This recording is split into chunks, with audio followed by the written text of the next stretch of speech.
ఎవరికైతే రైతుల పట్ల చిత్తశుద్ధి ఉందో, జగన్మోహన్ రెడ్డి గారు అనేక సందర్భాల్లో సమీక్షలు నిర్వహించాడే. ఎక్కడన్నా రైతులకు సంబంధించినటువంటి ఇబ్బందులు ఉన్నాయనంటే ఆ ఇబ్బందులను అధిగమించేటువంటి ప్రయత్నం చేశాడే, చేసి రైతులకు అండగా నిలిచాడే. కారణం జగన్మోహన్ రెడ్డి గారు పనిమంతుడు. పని చేసినటువంటి ముఖ్యమంత్రి నాటి జగన్మోహన్ రెడ్డి గారు అయితే ప్రెస్ మీట్లో ముఖ్యమంత్రి ఈనాటి చంద్రబాబు నాయుడు ఏమీ పని చేయకుండానే ప్రెస్ మీట్లో ఆహా ఓహో బ్రహ్మాండంగా నేను పని చేస్తున్నానని చెప్పి తన భుజాన్ని తను తట్టుకునేటువంటి ముఖ్యమంత్రి గారు. ఆ రోజు ఏదన్నా చిన్న చిన్న విషయాలు వస్తే రైతులకు అన్ని విషయాల్లో ఇన్పుట్ సబ్సిడీ దగ్గర నుంచి క్రాప్ ఇన్సూరెన్స్ దగ్గర నుంచి ప్రతి విషయంలో కూడా జగన్మోహన్ రెడ్డి గారు అండగా నిలిచాడు. ఈరోజు చంద్రబాబు నాయుడు గారు రైతులను ఏ విధంగా మోసం చేయాలో వంచాలనేటువంటి ఆలోచన చేస్తున్నాడు తప్ప రైతాంగానికి అండగా నిలవాలనేటువంటి ఆలోచన చేసేటువంటి నేపథ్యం కనిపించడం లేదు.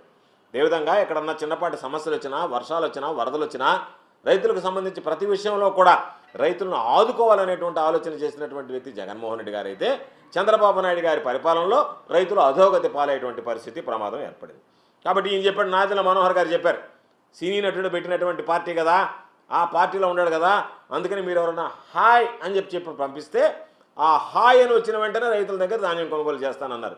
ఒక హాయ్ కాదు మనోహర్ గారు, హాయ్ హాయ్ హాయ్ హాయ్ అని పెట్టుకుంటూ ఉంటారు తప్ప ఎక్కడ కూడా రైతులకు సంబంధించినటువంటి ధాన్యం కొనుగోలు చేసినటువంటి దాఖలాలు లేవు. కాబట్టే పాపం చివరికి రైతులు విధి లేక నష్టపోతూ రోడ్డెక్కి తమ ఆవేదనని వ్యక్తం చేసుకోవాల్సినటువంటి దురదృష్టకరమైనటువంటి పరిస్థితులు ఏర్పడ్డాయి. కాబట్టి ఈరోజు జగన్మోహన్ రెడ్డి గారి హయాంలో చేసినట్టుగా మీరు ఊరికే సొల్లు కబుర్లు చెప్పదు, జరగనటువంటి విషయాలు జరిగినట్టుగా మీరు ప్రజలకు చిత్రీకరించేటువంటి ప్రయత్నం చేయదు. జగన్మోహన్ రెడ్డి గారి హయాంలో ధాన్యం కొనుగోళ్లకు సంబంధించి అత్యంత పారదర్శకంగా జరిగిందనేటువంటిది ఈరోజు మేము చెప్పడం కాదు, తెలుగుదేశం పార్టీ సానుభూతి పరులైనటువంటి రైతులు కూడా జగన్మోహన్ రెడ్డి గారి హయాంలో గిట్టుబాటు ధర జరిగింది, జగన్మోహన్ రెడ్డి గారి విధానంలో ధాన్యం సేకరణ విధానాలు బాగున్నాయి అని చెప్పి మాట్లాడుకునేటువంటి పరిస్థితి ఏర్పడింది. ఎందుకంటే ఈరోజు ఎందుకు ఈ మాట చెప్తున్నామంటే, జగన్మోహన్ రెడ్డి గారు ముఖ్యమంత్రిగా ఉన్నప్పుడు బస్తాకు సంబంధించినటువంటి ధాన్యానికి నిర్ధారించినటువంటి రేటు కన్నా కూడా అదనంగా 250 రూపాయలు అదనంగా వచ్చినటువంటి సందర్భాలు ఉన్నాయి. ఈరోజు మీ హయాంలో ధాన్యానికి సంబంధించినటువంటి గిట్టుబాటు ధర ఎంత తగ్గిపోయిందంటే పాపం రైతుల కష్టాన్ని మధ్యవర్తులు దళారులు కలిసి ఈరోజు భోంచేస్తున్నారు తప్ప ఆ రైతు 6 కాలం శ్రమించినటువంటి అన్నదాతకి ఈరోజు కనీసం ఖర్చులు కూడా వచ్చేటువంటి పరిస్థితులు లేకుండా మీరు హృదయ విదారకంగా వాళ్ళ పరిస్థితి తయారవుతుంటే మీరు ఏమాత్రం కూడా హృదయం లేనటువంటి వ్యక్తుల్లాగా ఈరోజు ప్రవర్తిస్తూ దాన్ని ఇతరుల మీదకి ఆ నెపం నెట్టడానికి ప్రయత్నం చేస్తే మిమ్మల్ని ఈ రాష్ట్ర రైతాంగం క్షమించదు అనేటువంటి విషయాన్ని ఈ సందర్భంగా తెలియజేస్తున్నాను. ఎందుకంటే మీరు ఒకసారి చూసుకుంటే లోపాలన్నీ మీ దగ్గర ఉన్నాయి. దాన్ని జగన్మోహన్ రెడ్డి గారి మీద చెప్తాడు, ఒకరోజు చంద్రబాబు నాయుడు గారు అధికారుల మీద సీరియస్ అయినాడు అని అంటారు. అంటే లోపం మీ దగ్గర ఉంటే మీరు కొనలేక కొనకూడదనుకొని దానికి సంబంధించినటువంటి చెల్లింపులు చేయలేము చేయకూడదు అనేటువంటి ఆలోచనతో మీ ప్రియారిటీస్ వేరున్నాయి. మీ ప్రియారిటీస్ ఏంది? నీ స్వార్థ ప్రయోజనం. ఏదైనా ఉంటే రాజధాని అమరావతిని అభివృద్ధి చేసుకోవాలా, 15,000 కోట్లు 16,000 కోట్లు అక్కడ పెట్టుకోవాలి, ఇంకొక 15,000 కోట్ల రూపాయలు తీసుకొచ్చి అక్కడ అభివృద్ధి చేసుకోవాలా, దాని చుట్టూ ఉన్నటువంటి నా రియల్ ఎస్టేట్ రంగం బ్రహ్మాండంగా ఉండాలి, దాని ద్వారా నేను సొంతంగా డబ్బులు సంపాదించుకోవాలనేటువంటి ఆలోచన తప్ప రైతుల సంక్షేమాన్ని గురించి కానీ రైతుల అభ్యున్నతిని గురించి కానీ చంద్రబాబు నాయుడు ఏ రోజు పట్టించుకున్నటువంటి దాఖలాలు లేవు.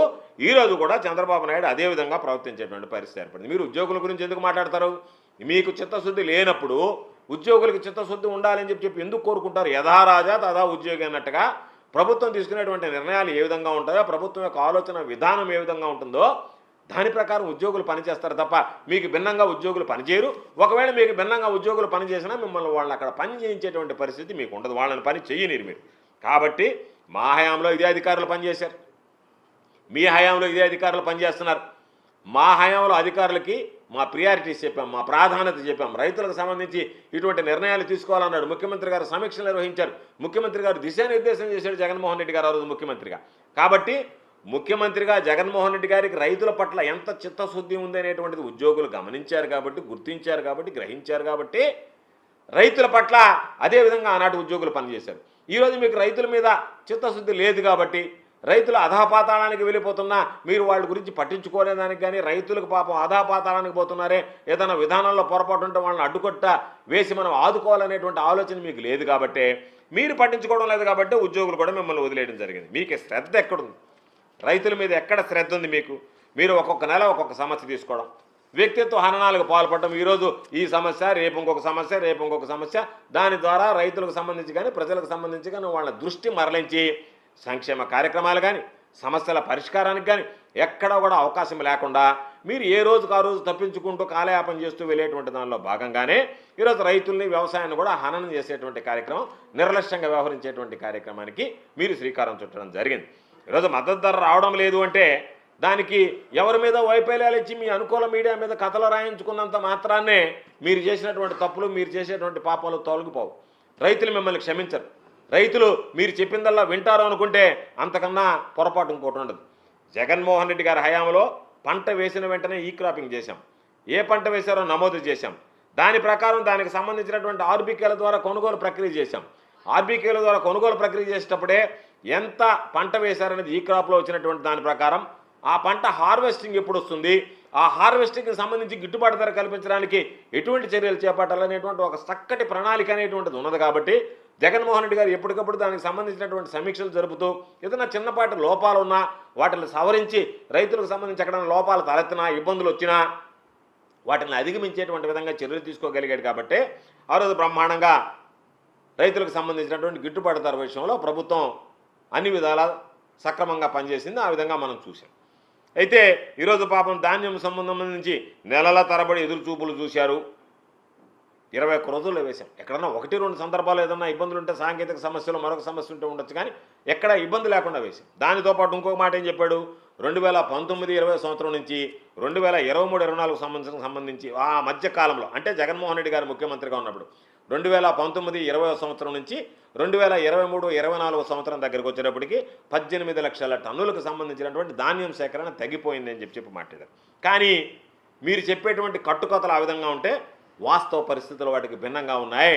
మీరు చెప్పేవి వాస్తవాలు కాదు, అభూత కల్పనలు, కట్టుకథలు అని చెప్పడానికి మా దగ్గర అన్ని రకాలైనటువంటి ఆధారాలు ఉన్నాయి. ఎందుకంటే ఈరోజు 2014 నుంచి 2019 వరకు టీడీపీ ప్రభుత్వం ఉన్నప్పుడు ఏ విధంగా విధానాలు ఉన్నాయి, 2019 నుంచి 2024కి వైఎస్ఆర్ కాంగ్రెస్ పార్టీ ప్రభుత్వం వచ్చిన తర్వాత వాటి మధ్య వ్యత్యాసం పోల్చి చూస్తే పంటల సాగు దగ్గర నుంచి, ఉత్పత్తి దగ్గర నుంచి, ధాన్యం సేకరణ దగ్గర నుంచి, ధాన్యం సేకరణలో చెల్లింపు దగ్గర నుంచి అన్ని విషయాల్లో కూడా గణనీయమైన మార్పులు తీసుకొచ్చి అభివృద్ధి నమోదైన తప్ప ఎక్కడా కూడా తగ్గుదల అనేటువంటిది లేనటువంటి సందర్భం. ఉత్పత్తిలో కానీ, ధాన్యాలకు సంబంధించినటువంటి ధాన్యం ఉత్పత్తి కానీ, అదేవిధంగా పంటల్లో పండించినటువంటి ధాన్యానికి సంబంధించినటువంటి ధాన్యం సేకరణ విషయంలో కూడా ఎక్కడా కూడా ఈరోజు మీరు ఏ రోజైతే ప్రథమంగా ఈ క్రాప్ విధానానికి స్వస్తి పలికారో, ఈ క్రాప్ విధానానికి మంగళం పలికారో, రైతుల గొంతు నిలుము వేసేటువంటి కార్యక్రమానికి మీరు ప్రారంభించారు, శ్రీకారం చుట్టారు అనేటువంటిది స్పష్టంగా అర్థమవుతుంది. ఒక్కసారి చూద్దాం 2014-2019 మధ్య గణాంకాలు చూద్దాం. ధాన్యం సేకరణకు సంబంధించినటువంటి చెల్లింపులకు సంబంధించి